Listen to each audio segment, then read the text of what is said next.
लीजिए क्या है हमारा टॉपिक, कारक।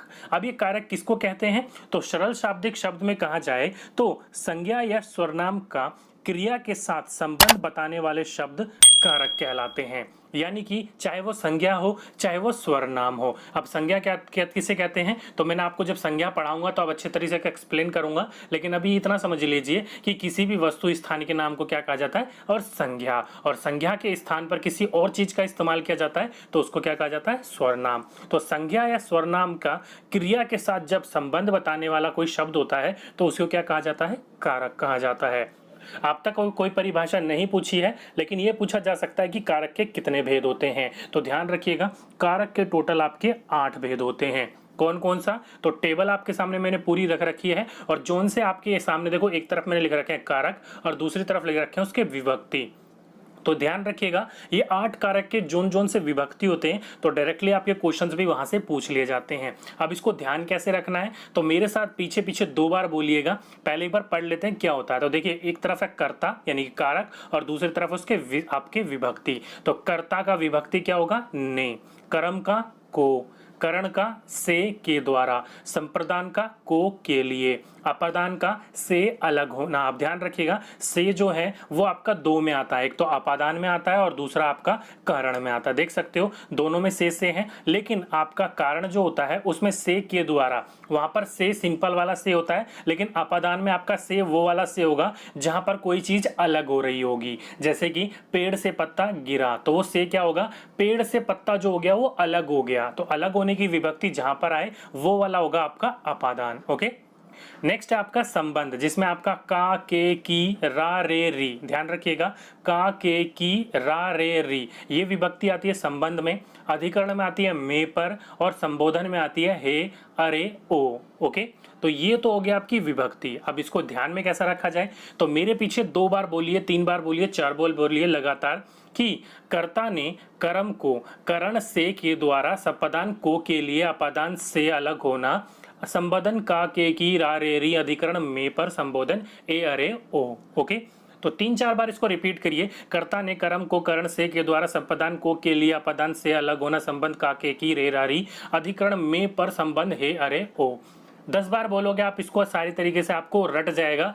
जोन सा चिन्ह जिसके सामने होगा ना वही आपको याद होगा। जैसे कि आप बोल सकते हो कि कर्ता ने कर्म को करण से के द्वारा संपादन का को के लिए अपादान से अलग होना, संबोधन का, के, की, रा, रे, री, अधिकरण में पर, संबोधन हे, अरे, ओ। तो देख सकते हो कैसे मेरे मुंह पर रटा हुआ है। क्यों, क्योंकि उसको आप 10 बार बोलोगे ना तो आपको सारा का सारा टेबल याद हो जाएगा। यहाँ से क्वेश्चन पूछे जा चुके हैं, टेबल में इसलिए आपको दिखवा रहा हूँ, इसलिए चिन्ह बता रहा हूँ क्योंकि क्वेश्चन आपके यहाँ से पूछे जा सकते हैं कि कर्ता का विभक्ति चिन्ह बताइए। तो कर्ता का विभक्ति चिन्ह क्या है, ने है। ओके, इसलिए क्वेश्चन पूछा जा चुका है, तो ध्यान रखिएगा इन टेबलों को।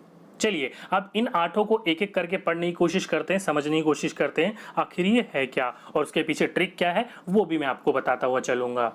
तो पहला हो गया आपका कर्ता कारक। अब ये क्या होता है, तो ध्यान रखिएगा, कर्ता अर्थात करने वाला, यानी कि जो भी आपका कर्ता होगा ना वो क्या होगा, करने वाला होगा। जैसे कि राम ने, अब यहाँ पर राम क्या है, कर्ता है, वो क्या कर रहा है, कोई क्रिया कर रहा हो, चाहे वो खाना खा रहा हो, खेल रहा हो, किताब पढ़ रहा हो, क्रिया करने वाला जो होता है वो कर्ता कहलाता है। तो यहाँ पर क्या हो गया, कर्ता मतलब करने वाला, यानी कि राम।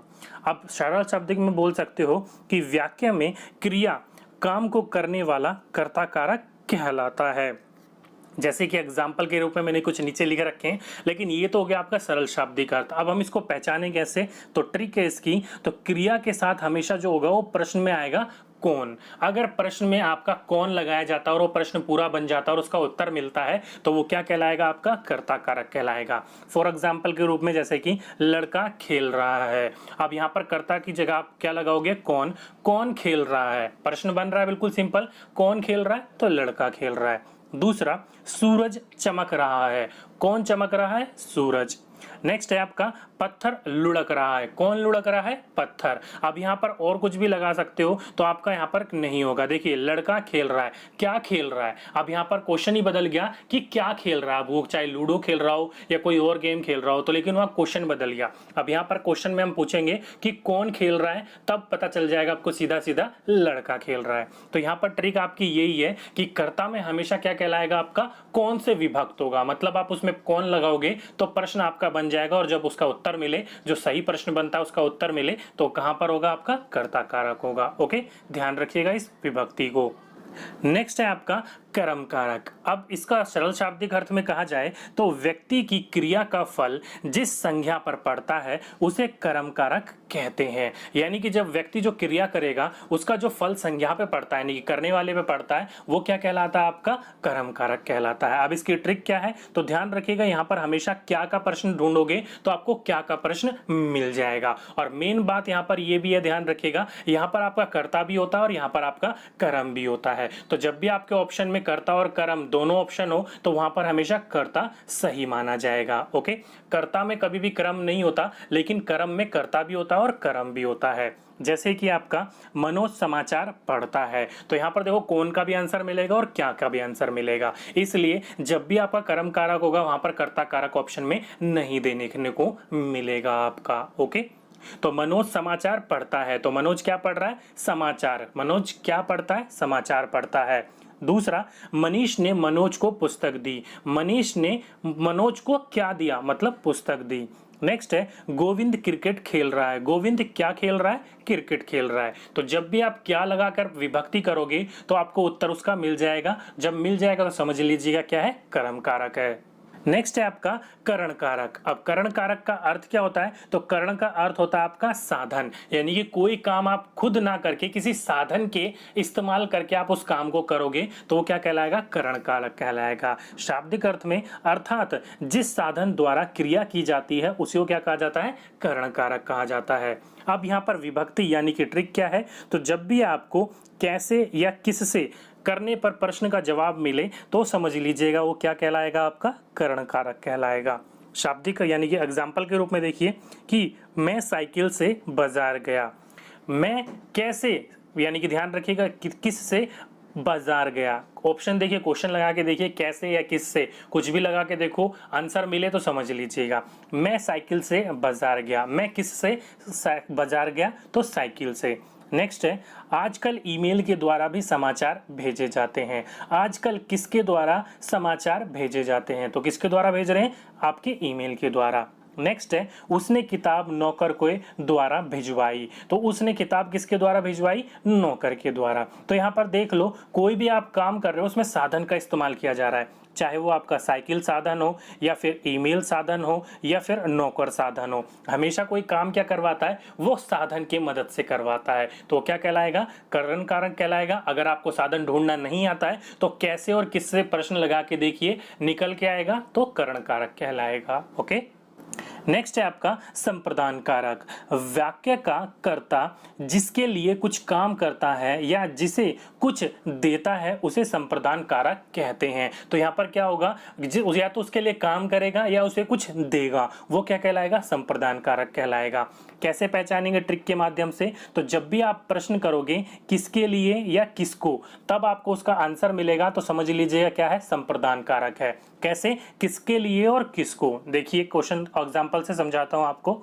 जैसे कि पहला, मोहन ने चौहान को अपनी पुस्तक दे दी। मोहन ने किसको अपनी पुस्तक दे दी, चौहान को। ऑप्शन मिल रहा है। नेक्स्ट है वह इलाज के लिए दिल्ली आ रहा है। वह किसके लिए दिल्ली आ रहा है, इलाज के लिए।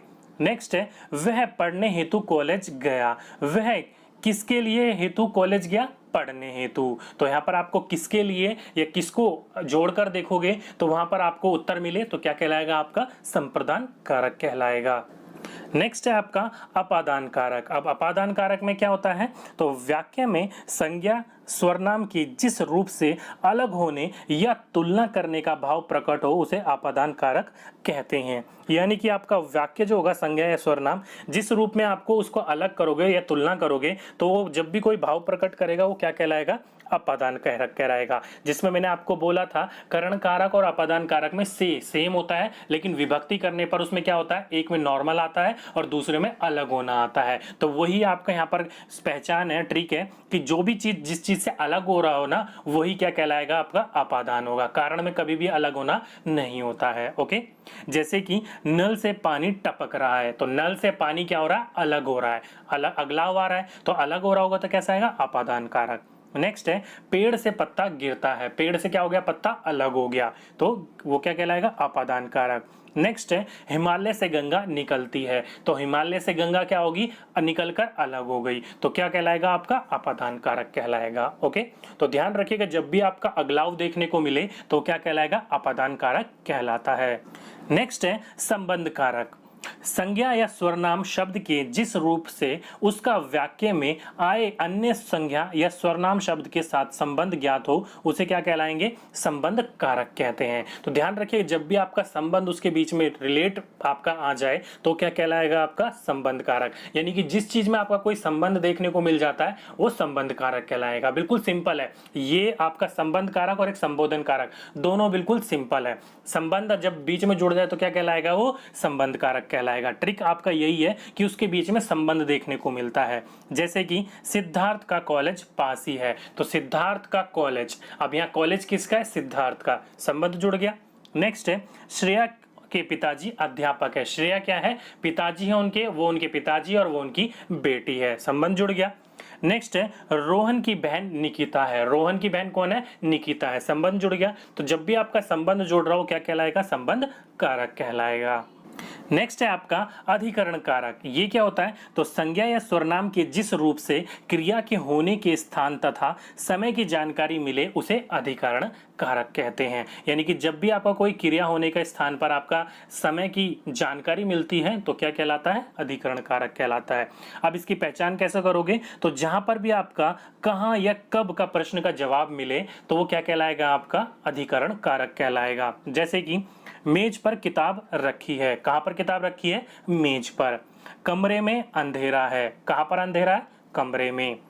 परीक्षा मार्च में होगी, कब परीक्षा होगी, तो मार्च में होगी। तो जब भी आपका कहां और कब का उत्तर दी मिला तो वो आपका क्या कहलाएगा, अधिकरण कारक कहलाएगा। नेक्स्ट और लास्ट है आपका संबोधन कारक। संबोधन कारक तो आपका एक बिल्कुल इतना आसान है, इतना सिंपल है, आप इसकी है ना परिभाषा भी मत पढ़ो, ट्रिक डायरेक्ट देख लो कि जब भी आपको संबोधन चिन्ह मिले, ध्यान रखिएगा चिन्हों से रिलेटेड आपका बहुत प्रश्न पूछे जाते हैं कि इस चिन्ह को क्या कहा जाता है। तो वो चिन्हों का एक आपका पूरा का पूरा चैप्टर अच्छी तरीके से समझाने की कोशिश करूंगा मैं आपको कि हिंदी में कौन कौन से चिन्ह होते हैं। ओके, तो ये जो संबोधन चिन्ह आपको जहां पर भी जिस प्रश्न में या जिस एग्जाम्पल में देखने को मिल जाए तो वो क्या कहलाएगा, आपका संबोधन कारक कहलाएगा। अभी संबोधन चिन्ह कौन सा होता है, तो देखा होगा आपने एक डंडी के नीचे हल्का सा बिंदु होता है, तो वो क्या कहलाएगा, संबोधन कारक या संबोधन चिन्ह कहलाएगा। जैसे कि अरे भाई, उसके बाद क्या है, संबोधन चिन्ह है, मेरी बात तो सुनो, या फिर हे ईश्वर, संबोधन चिन्ह, मेरा मार्गदर्शन करो, ओ लड़के, संबोधन चिन्ह, इधर आ। तो जब भी आपको ये संबोधन चिन्ह देखने को मिल जाए वो क्या कहलाएगा, आपका संबोधन कारक कहलाएगा। ये तो बिल्कुल सिंपल है, आपका देखते ही आपको पता चल जाएगा। अगर आपका पूछा जाए तो आप एक लगा लो, बिल्कुल फ्री के नंबर आपको वहां पर इस चीज के मिलेंगे। ओके, तो ये थे आपके